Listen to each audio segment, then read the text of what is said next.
Bueno, la comisión que depende de la Defensoría General de la Nación funciona con una estructura conformada de la siguiente manera. Un grupo de cotitulares o coordinadores que son defensores públicos oficiales, tanto en materia penal como no penal. Entonces, defensores públicos oficiales que pueden tener intervención en civil, comercial, laboral, y defensores públicos oficiales que tienen intervención en materia penal juvenil.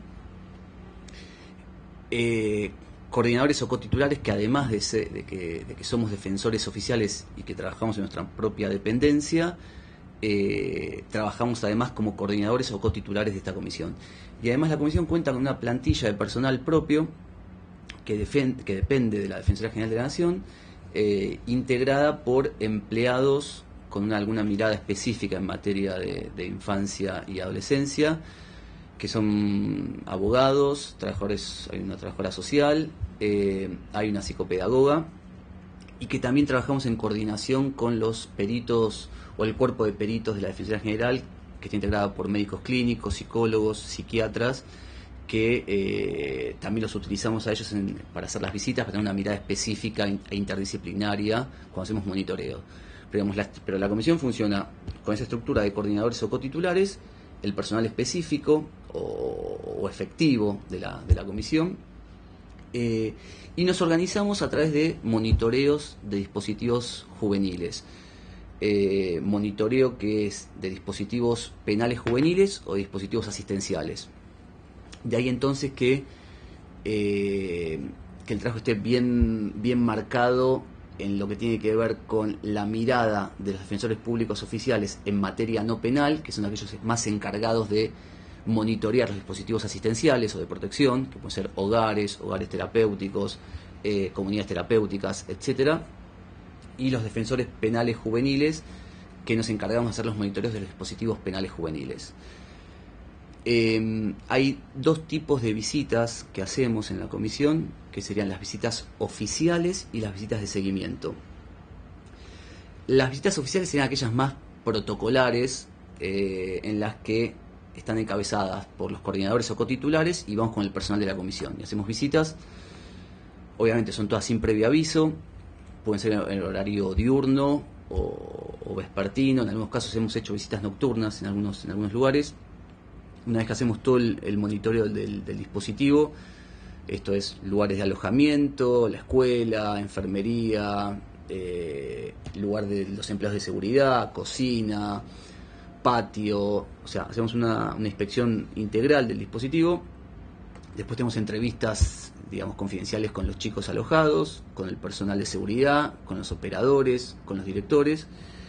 Y después de esa visita hacemos un informe donde se detalla todo lo visto a lo largo de la visita, se detallan los defectos o los déficits observados, se detallan también las buenas prácticas detectadas en la institución. Digamos, esto es muy importante para que tenga, digamos, credibilidad el informe que se realiza, en el que no todo es malo, digamos, así como se detallan cosas malas, se detallan cosas buenas. Esto tiene un peso importante para esto, es una técnica como muy básica de monitoreo. Y luego ese informe es remitido al administrador, digamos, al órgano político del que depende ese dispositivo, al propio director del dispositivo, y también a la Defensoría General. Y ese es el insumo básico a partir del cual luego, a partir de ese informe, se hacen visitas de seguimiento. Antes había hecho alusión a las visitas oficiales, ¿no? Son estas visitas que hacemos el informe, y después las visitas de seguimiento son aquellas visitas que hace el personal de la comisión. Ya no vamos los cotitulares o coordinadores, sino directamente los empleados de la comisión, y lo que hacen es un seguimiento de las cuestiones detectadas en ese informe, los déficits, y se hace un seguimiento de las mejoras de esas cuestiones señaladas, de esos déficits. Entonces se van inspeccionando, se van detallando mes a mes, las visitas de seguimiento son mensuales, el cumplimiento de esos déficits detectados en la visita oficial. Entonces se realiza todo un trabajo de retroalimentación, donde ya en la próxima visita oficial, que puede ser a los 6, 7 meses, o al año, o a los 10 meses, entre el insumo de la visita oficial y el insumo de la visita de seguimiento, uno ya tiene mayor material para saber qué es lo que va a haber en ese dispositivo, tanto en materia penal como no penal. Sí, el diagnóstico que de alguna manera llevó a la creación de la Comisión de Infancia de la Defensoría General de la Nación, yo no me animaría a decir si hubo un diagnóstico. Tal vez fue una serie de factores distintos que, digamos, que se cristalizaron en la creación de la comisión allá por el 2006. En primer lugar fue la experiencia, creo yo, y esto lo dice, digamos, la Defensora General en la creación, la experiencia interesante y positiva de la Comisión de Cárceles de la Defensoría General de la Nación. Comisión de Cárceles que de alguna manera fue la que dio el primer impulso a esta cuestión de la defensa pública hacia una suerte de monitoreo integral de problemáticas, ¿no? Ya no es como decías vos, ya no es el defensor público oficial que solamente se encarga de su caso individual, ¿no? De su cuestión de alojamiento, de la comida, o de la comida, de la indumentaria, de la educación, del trabajo, sino que es una problemática más general de toda la población carcelaria. Entonces, esto simplificaba mucho el trabajo de la defensa pública, porque ya no era un trabajo individual, sino que era un trabajo más colectivo. Tampoco era la mera mirada de ONG, digamos, porque la defensa pública no tiene la lógica de ONG, tiene una lógica distinta, digamos, incluso cuando asuma la defensa de un colectivo, es una lógica distinta a la de la simple ONG, porque además de representar ese colectivo, digamos, muchos defensores defienden el caso concreto. Entonces muchas veces hay tensiones entre la defensa del colectivo y la defensa del caso concreto. Entonces me parece que a partir de la experiencia de la Comisión de Cárceles, a partir de la experiencia de la problematización, digamos, del fenómeno penal juvenil como algo que excede el caso concreto, ¿sí? Digamos, yo siempre doy el mismo ejemplo, y es que a diferencia del sistema penal de adultos, el sistema penal juvenil es un sistema en donde el tratamiento o la intervención del adulto sobre el menor de edad tiene incidencia en respuesta punitiva, porque según cuál sea ese comportamiento, ese aprendizaje, ese abordaje institucional, según el resultado de esa intervención, el menor de edad sometido a proceso penal puede ser absuelto por ese comportamiento o sometido a una respuesta punitiva diferenciada. Entonces, si bien el tratamiento penitenciario de los adultos no puede tener nunca incidencia en la respuesta penal, porque una vez que el adulto es condenado, digamos, a lo sumo eso podrá tener incidencia en el acceso a beneficios penitenciarios, en el caso de los chicos menores de edad, la intervención estatal tiene incidencia en respuesta punitiva. Entonces, esa intervención es fundamental. O sea, porque si no, se da un mecanismo perverso en el que el Estado somete a proceso penal a los menores de edad, a las personas menores de edad, no le da ninguna intervención, no le da ninguna posibilidad de intervención socioeducativa a través de la educación, a través de cursos, de talleres, de oficios y demás, y después, a la hora de valorar esa intervención, dice, bueno, como no hiciste nada, como no creciste, como no maduraste, como no te consolidaste como ciudadano, esto justifica tu castigo penal.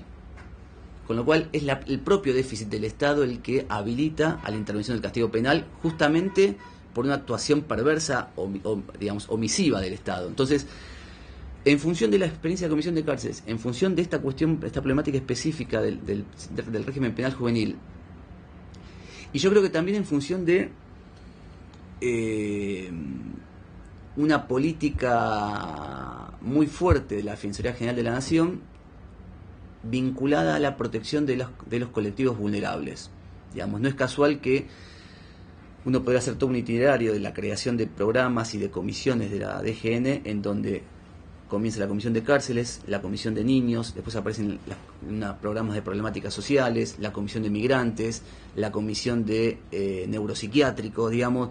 Uno va viendo en donde la defensa pública comienza a tener una activa participación en la defensa de colectivos vulnerables, más allá de asumir defensas en casos concretos. Creo que ese es más o menos el panorama sobre el cual se inscribe la creación de la comisión. Alguna aclaración vinculada a esta cuestión. En la Ciudad de Buenos Aires, los dispositivos de infancia y adolescencia en materia de protección dependen de la Ciudad de Buenos Aires, del gobierno de la Ciudad de Buenos Aires, en tanto que los dispositivos penales juveniles dependen del Ministerio de Desarrollo Social de la Nación, ¿sí? Entonces, el mayor problema que vemos en los dispositivos asistenciales de la ciudad es que la ciudad, el 90% o más de los dispositivos asistenciales de la ciudad son ONGs que están conveniadas con la ciudad, con lo cual no hay una política clara o uniforme de intervención en esos dispositivos. O sea, hay tantas lógicas como dispositivos existen. Hay muy pocos dispositivos propios del gobierno de la ciudad de Buenos Aires, con lo cual esto genera un sinnúmero de problemas a la hora de articular, de buscar referentes, de establecer criterios uniformes de intervención sobre los chicos, sobre las revinculaciones familiares, etcétera, etcétera, etcétera. Ese es el problema en la parte asistencial. Por otro lado, en materia penal juvenil, como decía antes, dependen de la Nación, depende del Ministerio de Desarrollo Social de la Nación. Son menos dispositivos, son 5, están todos en el ámbito de la capital federal. Esto genera mucha más simplicidad y sencillez a la hora de monitorearlos. ¿Sí? Esto genera mucho más sencillo. Los problemas más permanentes, más estructurales, tienen que ver obviamente con lo a nivel edilicio. Son edificios muy antiguos, son edificios que ya no dan para más en lo que tiene que ver con la remodelación. Estamos siempre todo el tiempo controlando y reemparchando y poniendo la lupa en lo mismo, ¿no? En las mismas humedades, del mismo techo, en los mismos sectores. ¿Cuál es el límite? ¿Cuál es la cuestión ahí? Es una cuestión, el choque es presupuestario, digamos. El límite en general pasa con esto, con la plata, digamos. Todo se puede modificar en tanto no implique plata, digamos, actividades, talleres y demás. En cuanto implique presupuesto, licitaciones y demás, ahí encontramos límites muy fuertes. Lo cierto es que a nivel de estos dispositivos penales juveniles digamos que dependen de la Nación, habría que comenzar a pensar, ya hace bastante tiempo tendría que haber sucedido, es pensar los dispositivos penales juveniles del siglo XXI, digamos, si es necesario, si no son necesarios, qué lógica deberían tener, si son dispositivos de pequeñas cantidades de chicos, si son dispositivos más grandes, mixtos, no mixtos, digamos. Hay que pensarlo eso, y pensar eso implica dejar atrás todo lo que existe hoy, ¿sí? Estas casonas viejas, que muchas fueron donadas, esto genera también problemas presupuestarios porque fueron donadas, no se pueden vender, toda una serie de conflictos que impiden recuperar, digamos, fondos de la venta de esos edificios como para poder construir. Es decir, una serie de problemas burocráticos que tienen incidencia concreta en la vida de los chicos. Pero los problemas tienen que ver con eso, digamos. Se ha demostrado un tiempo esta parte que incluso con una ley pésima como el decreto ley 2278, que es la que rige el régimen penal juvenil, con operadores con cabezas distintas, con operadores que asuman el paradigma de la protección integral de una manera más comprometida y demás, se puede cambiar muchas cosas del día a día, ¿sí? Se pueden cambiar la mentalidad de los directores, de los operadores, de los operadores convivenciales, incluso de los empleados de seguridad. Se pueden hacer cambios, pero el límite es reformas más estructurales que tienen que ver con lo edilicio, ¿sí? Con dejar de pensar los dispositivos penales juveniles en términos de lógica carcelaria, ¿sí? O sea, yo puedo tener la mejor intervención socioeducativa, el mejor operador, pero si la lógica del sector es la apertura y el cierre de puertas con rejas, con candado, es muy difícil el trabajo socioeducativo en esa lógica, por más que yo le llame intervención socioeducativa a lo que es una intervención punitiva, digamos. Entonces el problema central me parece que radica en esa cuestión.